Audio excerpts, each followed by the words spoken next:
Free the land, free the land, free the land, people. Revolutionary greetings to all my lovers of freedom, man. Free the land, free the land.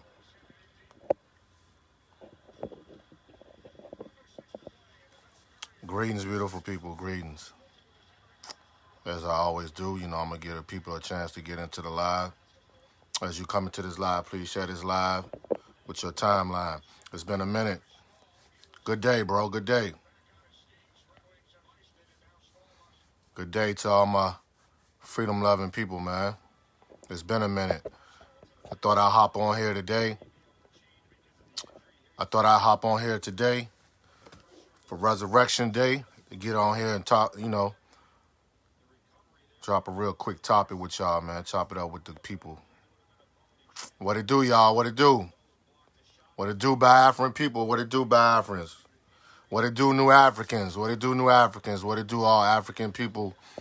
All peoples are lovers of freedom, man, on this Resurrection Day. And this topic is going to be real brief and real quick. It's going to be real powerful real quick, man, because I just wanted to hop on here. I did something similar like this probably like a couple of years ago. I did like a live on resurrection, you feel me, and things of that nature, and what we call metaphoric meanings or metaphysical meanings behind the terminology of resurrection and things of that nature, man. And I live in I work off a scientific dual mind. So everything I do has duality put into it, whether it's political, social, education, you feel me? So this video is today. It's something that I ain't doing in a long time, you feel me? It's talk about some spiritual science connected to the political science. This is something that I love always doing because we got to understand we're walking in the footsteps of birthright, and we're walking in the footsteps of our ancestors, you feel me? And by us walking in the footsteps of our ancestors, we got to always realize that our ancestors always worked off a dual clock, a dual reality, meaning that the physical and the spiritual realm, we are living in one realm. You don't separate the two. So this video is based off of that. This live is based off of that. And with this topic today, being that today is Resurrection Day, you feel me? This live is called Death, Reincarnation, and Ancestorhood, and the resurrection of New Africa, and the resurrection of BIAFRA, and nation statehood of African people, man. Because I always like to make that parallel. You see what I'm saying? I like to take our spiritual aspects and our spiritual traditions and transform that into our struggle, our fight for black liberation, nationhood, sovereignty, and, returning back to who we were. And that is free people, African people. And what we're fighting and struggling for today is the restoration of our nations, man. So we got to learn to take, no matter what you believe in, whether you believe in the Bible, Hebrew, African traditions, things of that nature, you got to always take those beliefs and take those things that come in those spiritual texts and apply that to the physical realm.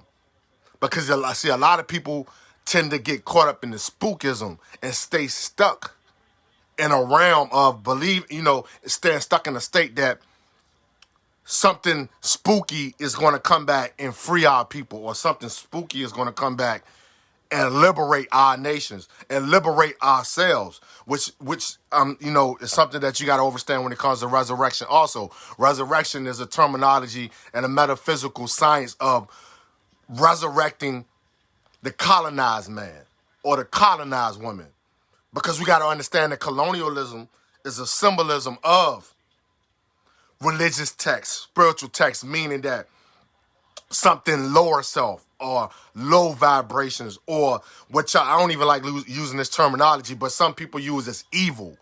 You feel me? But I'm going to use it in the physical, political terminology of colonialism, because we know what we're fighting today is the most evilistic thing that has ever happened to African people, Biafran people, New African people, which is colonialism and the colonizing of Biafra and the colonizing of New Africa and the colonizing of black people and the colonizing of African people and colonizing of the African continent, right? So that's a dead state. That's an evilistic state that our historical oppressors have now used to conquer us or to control us. You see what I'm saying? So what are we trying to do? We're trying to liberate ourselves, evolve ourselves spiritually, physically, politically, to free ourselves out of colonialism. Meaning that we're trying to take the ultimate step of revolution, which indeed is resurrection. Resurrection is the highest stage, or reincarnation are the highest stages of revolution, because we can now see that it's taking place now. But it's not going to totally take place until the African continent unifies with the African diaspora, or should I say Biafra unifies with the new Africans, or any colonized African nations unify with the Africans in the African diaspora to resurrect our nations, to resurrect our land, to free the land. That's scientific facts. That's common sense. You see what I'm saying? So when I'm saying, and let me just take it back a step. Let me take it back a step and go into the tracks of our ancestor and ancestorhood. When we're speaking of resurrection, people, this is something you got to understand, that resurrection is talking about individualism, or the individual who's trying to, liberate themselves from a dead state, or should I say a slave mentality, or a dead mentality, or a colonized mentality. You see what I'm saying? That's resurrection. So resurrection pertaining to, I would say I want to take it deeper than just the individual. I'm talking about a people trying to resurrect themselves out of dead state, or should I say a slave state, because we know, like Malcolm X stated, that slavery is a mind state first. So if you cannot liberate yourself out the slave mentality, or in the dead state mentality of your mind first, there's no way that we can liberate a body or a nation of people. Because you have to, what we say in the ancestorhood, or when it comes to political education, you have to commit what we call class suicide. Class suicide is another political terminology that could easily be tied to the terminology of resurrection or reincarnation. Because we know reincarnation and resurrection simply means something that has died and came back. You see what I'm saying? That's metaphysical science that we also see takes place every day in nature. Man is nature. Woman is nature. These things coincide with each other. It's an ecosystem, right? Because man is nature. Woman is nature. That's our ancestral tradition. That's ancestorhood. That's what the ancestors believed in, is that we are nature. We are what we see when we walk outside our doors, and what we see when it comes to air, fire, water, and just plain old the physical, material being is also the spiritual being at the same time. None of this stuff is separated. This is what the ancestors taught us.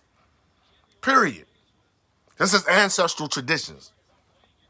So no matter if you're a Christian, a Hebrew, a Baptist, even a Muslim,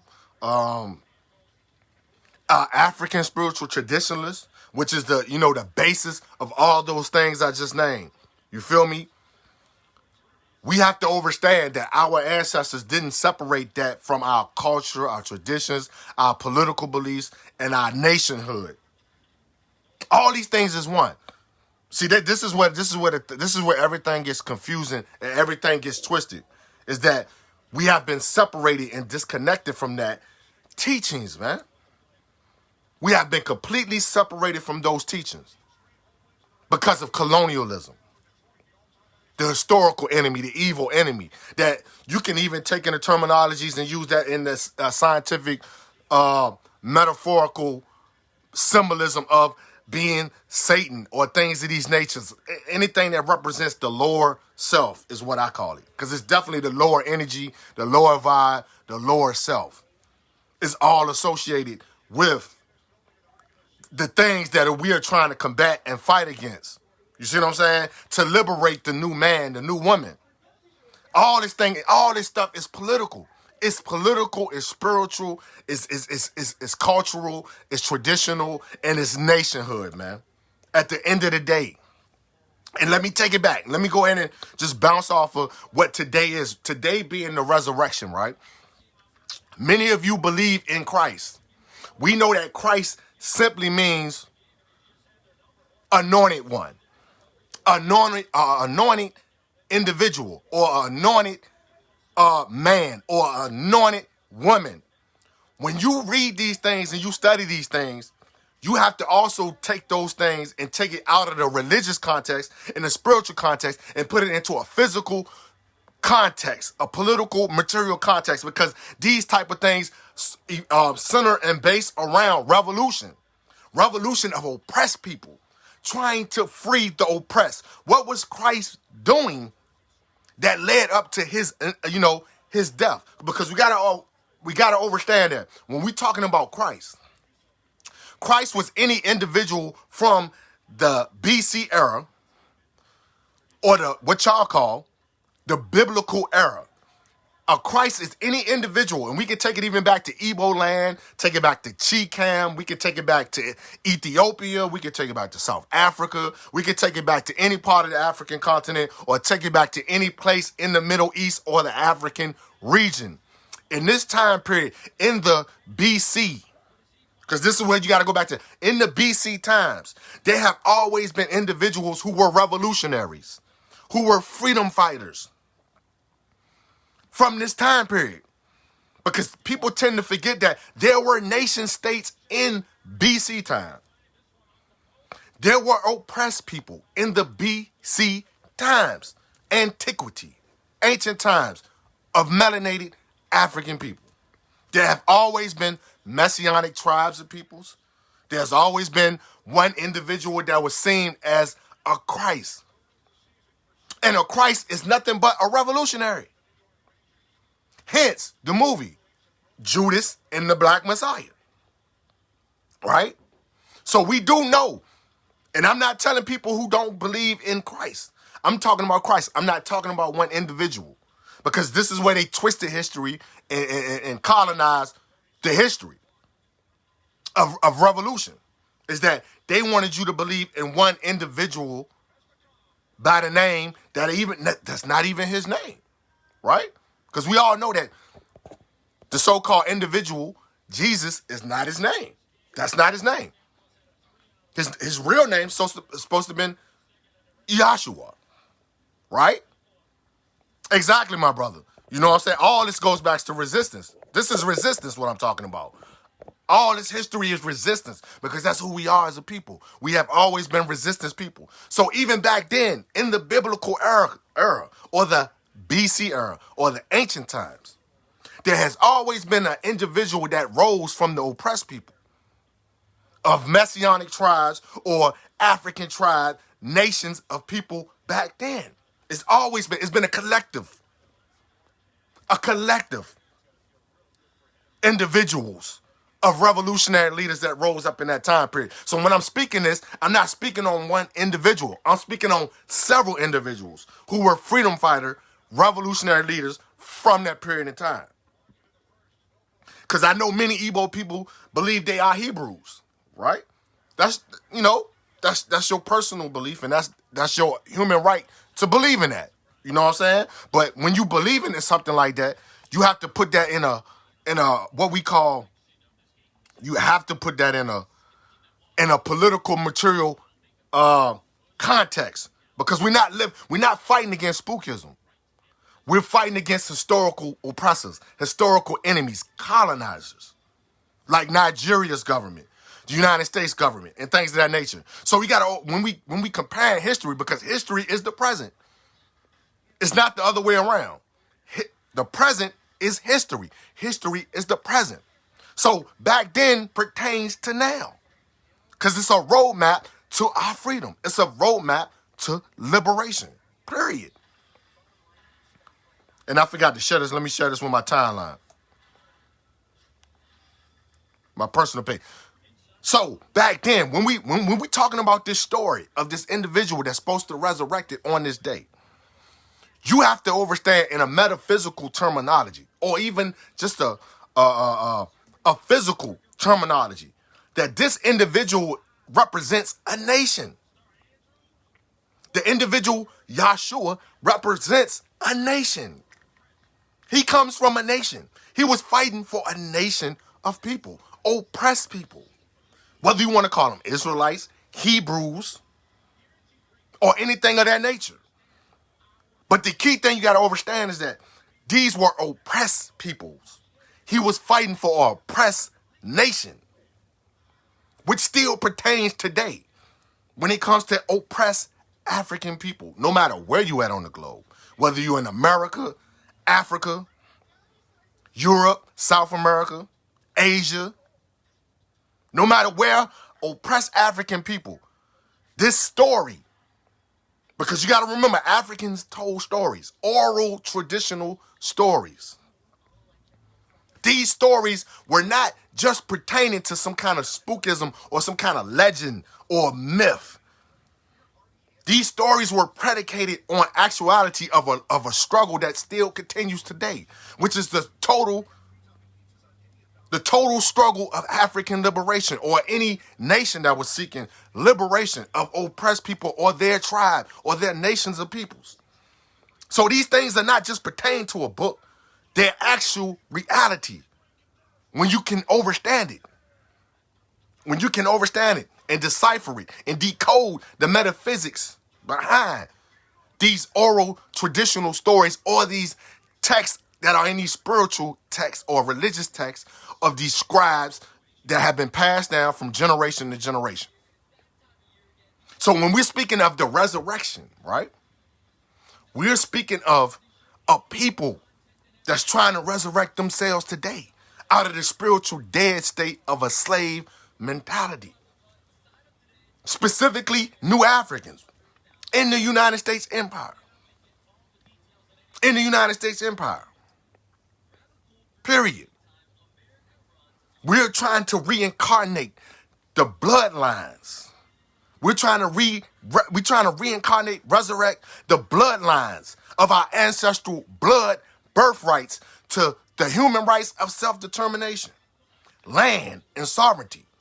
That's written all through the text of any religious text, spiritual text, or just plain off the top of the head oral traditions passed down from ancestor to ancestor to ancestor to ancestor to ancestor today.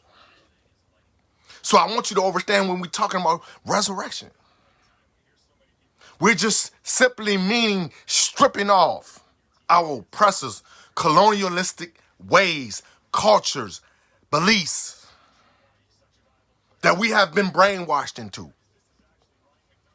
Especially the new African in America who has been stripped of his name, his spiritual traditions, his religions, his culture, his ways of life. This is what happened to the new African, the misnomer African American, who's been stripped of his most important thing, his identity. So that's another terminology for resurrection, is that we're trying to resurrect ourselves and come back to our true identity.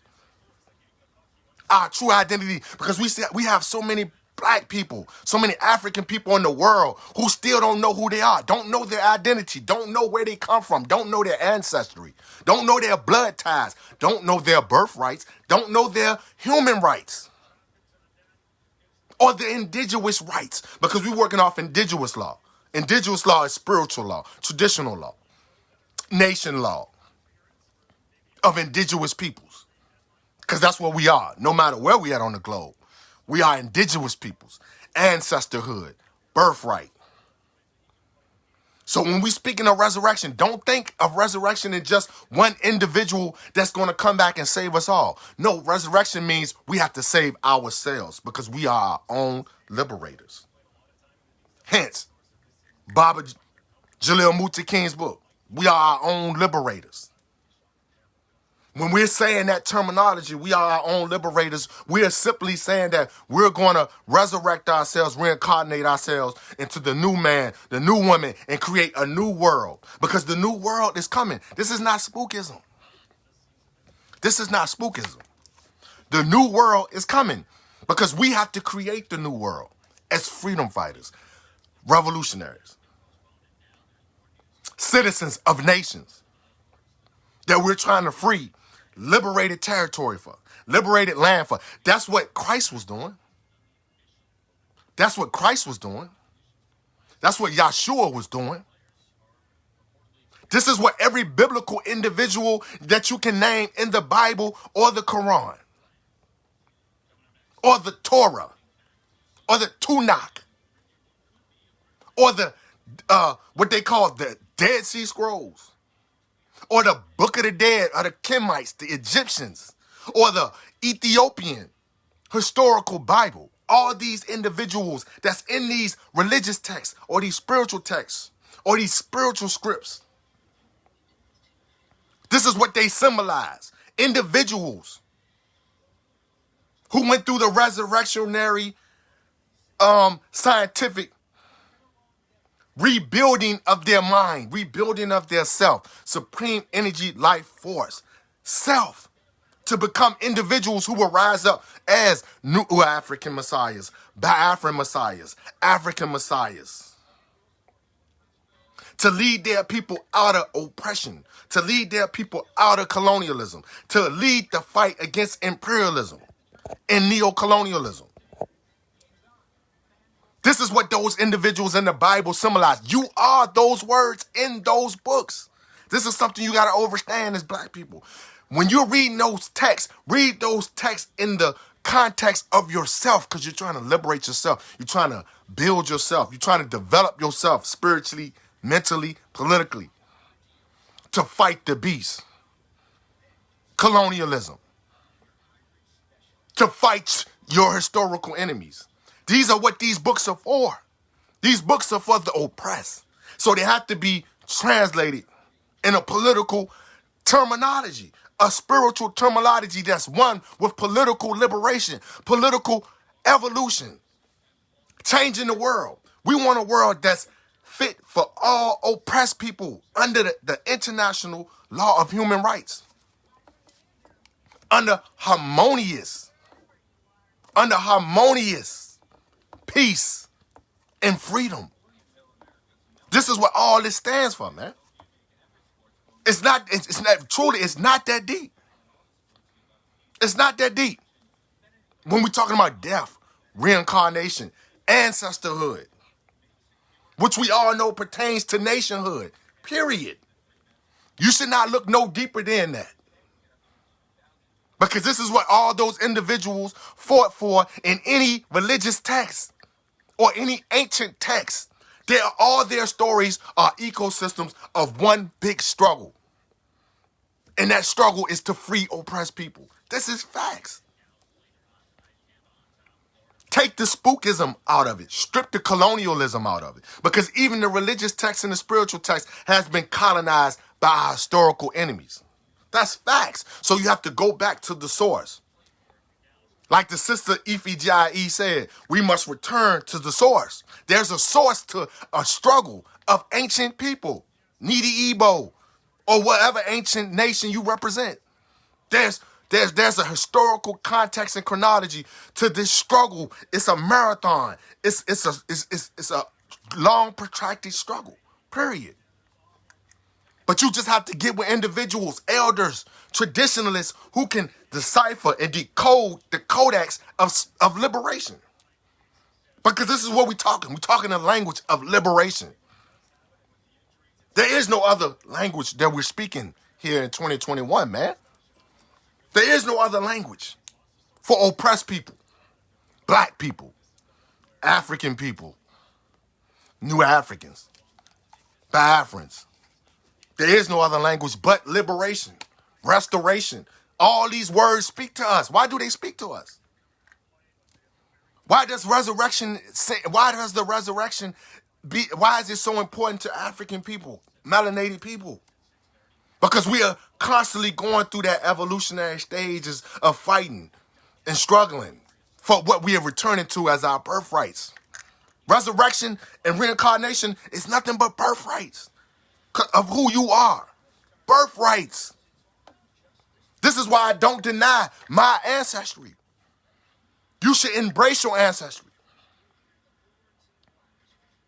And we have to understand when we're speaking of the resurrection day, we're speaking of a day of resurrection of oppressed people, of oppressed nations that is soon to come. It's coming. Liberation is near. You can see it. You can taste it. You can feel it. We're almost there. We got a little ways to go, but we're almost there. This is why Igbo people, indigenous people, believe in reincarnation. Reincarnation is just not a spiritual, scientific thing that took place or takes place after death. No, reincarnation is in the physical material realm because you have to reincarnate yourself. You have to reincarnate yourself centered around the basis of your purpose, destiny. What is your purpose and destiny, people? Because all those individuals from the antiquity, the BC, the ancient times that rose up against their historical oppressors, man, they realized and finally came into the stage. Even Yahshua, Christ, came into the stage of the mind knowing that, no, we must rise up as oppressed people and fight back against our historical political enemies to free the land, to free the people, to free us, to free the nation. That's facts. If you want to talk about beliefs on that level. Because, see, I'm an individual that know how to strip the falsehoods, the colonialism, the stuff that's in these texts that's no good for us. But we can find the good in it, just like we can find the good in every man or new woman. Because that's simply what a new African is. A new African is an individual, a new man, a new woman who has stripped off the chains of colonialism, who has stripped off the chains of their oppressors, indoctrinated cultures and ways of thinking, living on their being, on their mind, on their spirit, on their people. It's stripping off. That's what resurrection is. Erect yourself. Erect yourself out of darkness. Erect yourself out of colonialism. Erect yourself out of being colonial subjects. You have that power. You have that power. We are that power. Hence, we, not he, because it's not an individual that's going to save us. It's not an individual that's resurrecting itself. It's a people that are resurrecting themselves. A people are resurrecting themselves every day. Because why? We are our ancestors. Our ancestors are us. We are them.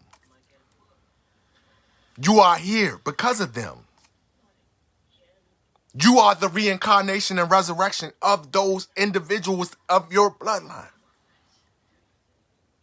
Because you wouldn't exist. You wouldn't exist without your ancestors. Me, you, nations, states, freedom fighters, Biafrans, New Africans, we would not exist if it wasn't for our ancestors. Period. Who died for us on this day? They died for us on this day. Not just one individual. All your ancestors that went through the horrific, tyrannical events of the Ma'afa, the transatlantic slave trade. The transatlantic slave trade. The most horrific terroristic act that ever took place on any human today was the African transatlantic slave trade. Period. This is what these spiritual religious texts are speaking to. It's speaking to the slave trade or the slavery of Africa, the slavery of the African diaspora. This is what these texts are speaking on. This is what resurrection is speaking on. Because those individuals did it back then, and we have to do it today. We have to do it today. Biafrans have to free themselves from the Nigerian government. New Africans have to free themselves from the United States government. These are facts. Oppressed nations, ethnic, tribal, sovereign peoples have to free themselves from their historical enemies and their historical oppressors and take back the land, because we're fighting for the land. Exactly, brother. The need to build a new Africa requires we go back to the source of our problems. Facts. Facts. How can we solve our problems? How can we solve our issues when we don't return to the source of the problem? That's what resurrection means. That's what resurrection means. Because you're returning to the source of the problem. You're dying. You have to die first. Dying is going back to the source, going back to the problem. Sankofa. If you ever heard of the Khan people or the Ashanti terminology of Sankofa. Sankofa means to look back. It means to look back. Meaning we have to go back to the source of the problem of why we are in this slave state, dead state, oppressed state. Why our people are not free. Why our nations are not free. That is a dead state. We're in a dead state right now. So how can you liberate yourself out of that state if you don't go back to the problem, if you don't go back to the source? And we all have the same identical source. We all have the same identical source of why we are where we are and why Africa is in the conditions that Africa is in today. It's the same source. Conquering nations who conquered us. European nations who colonized us. European nations who are using neo-colonialist Negroes today, black faces, and which are really white-skinned under black faces, who are maintaining this genocidal, generational slavery on nations of oppressed people.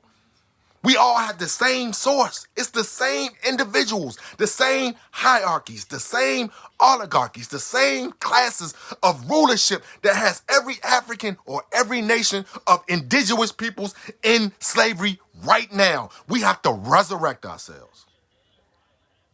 We have to resurrect ourselves. We have to resurrect ourselves. I know, my brother. That's why I wanted to hop on here real quick before Mazi Nnamdi Kanu comes on the air, because he's about to come on the air. I just wanted to jump on this Resurrection Day and give my little synopsis on what resurrection should mean to African nations, what resurrection should mean to new African people, Biafran people, to individuals who are seeking to find themselves. Today is the day. You start today to change, because revolution only means change. It's not a deep scientific terminology. Revolution means change. So revolutionize yourselves, revolutionize your mind, revolutionize your culture, revolutionize your language, revolutionize your households, resurrect your households, resurrect your communities, resurrect your mind. Resurrect your mind, people. Resurrect your mind. Free yourselves, people. These are what these stories mean. And I'm pretty sure that's what Mazi Nnamdi Kanu going to tell you in a few when he goes live. That we have to resurrect ourselves and free ourselves. That is the highest scientific development of spirituality and religion. Is to free yourselves. Free yourselves. With the power of the ancestors. The Ikechukwu. Ikechukwu. Through them, we will get free. Or we will free our nations. We will free our people. We will free oppressed people. Because this is a global fight. See, this is something else we get too stuck in, thinking that this is an individualistic fight or an individual nation fight. No, this is a global fight. This is a global fight. This is a global fight. This is why we have to unite Biafrans, New Africans, and all African nations that are part of our ancestries in the Western Hemisphere. We have to unite. We have to free Africa. Africa is the basis. of every story. This is something we got to teach our babies. Africa is the basis of every spiritual text, religious text, biblical text, any text you want to name. Africa is the source. We have to go back and find the source. Return to the source. Return to the land. Free the land. Period. Free the land. This is what we're fighting for. The land. Yahshua fought for the land. Christ fought for the land. Period. This is the moral of the story. What is the moral of biblical stories? What is the moral of biblical texts? Even to the ancient Ethiopians of Kush, Kemet, South Africa, West Africa, North Africa. What is the moral of the story? The moral of the story is they fought for the land. They fought for the oppressed. Yahshua died and resurrected like many revolutionary, evolutionary freedom fighters died and came back for his nation. For his nation. His flag-waving nation. His birthrighted nation. And that's what we're going to do. 2021 and beyond. We're going to resurrect ourselves, unify ourselves, and fight for the land, and fight for oppressed people, and fight for Africa. On that note, because I know Mazi Nani Kanu about to come on in a few, I'm going to sign off on that note, man. Resurrection, liberation, sovereignty, birthright, human rights, self-respect, self-defense. These are the terms that we are based on. This is our bloodline. This is our birthright. So on that note, let's pour out this libation like our ancestors do for traditional spiritual power of our ancestors who died and reincarnated and resurrected for us to continue this marathon, this protracted struggle to liberate New Africa, to liberate BIAFRA, to liberate Africa and all oppressed nations. Let's pour out this libation for all our indigenous ancestors who continue to walk with us, who continue to live through us, breathe through us. Let's pour this libation out. Let's get essays all up and down this screen before I sign off. I pour this libation in the memory of all our ancestors who died, sacrificed, went through the most dehumanizing conditions of slavery, through the most humane conditions that continue today. All the ancestors who sacrificed in the name and the struggle of liberation, freedom, sovereignty, nationhood, statehood, culture, traditions. Those who laid the path, those who showed the way through blood spilled. I pour this libation in your memory of all the freedom fighters, all the ancestors who died and who resurrected and who are now reincarnated through his sons and daughters of Africa all across the globe. The African continent, the African diaspora. I pour this libation that these ancestors return to us and walk with us to free our nations, to free the land. I pour this libation in your memory on Resurrection Day. Issei. Issei. Issei. Let me get some Isseis. Issei. In the name of Chukwu. In the name of Allah. In the name of Igwe. In the name of Amadioha. In the name of Ikinga. In the name of all our spiritual deities. We call all our spiritual deities up. In the name of our supreme being, our supreme creator, Chukwu. Chinike, Issei. Issei. Issei. On that note, thank you for tuning in. This has been your brother in arms, your brother in freedom, Ikechukwu, a.k.a. Haki Kweli Shakur, man. Free the land by any means necessary. Remember, always, be a loyal enemy. Be a loyal enemy, people. Because your historical enemies have more faith in what you can do than what you think you can do. Be a loyal enemy. Ikechukwu out, man. Long live our ancestors. Long live the ancestral land. Long live the soil. Free New Africa. Free Biafra. Love you all.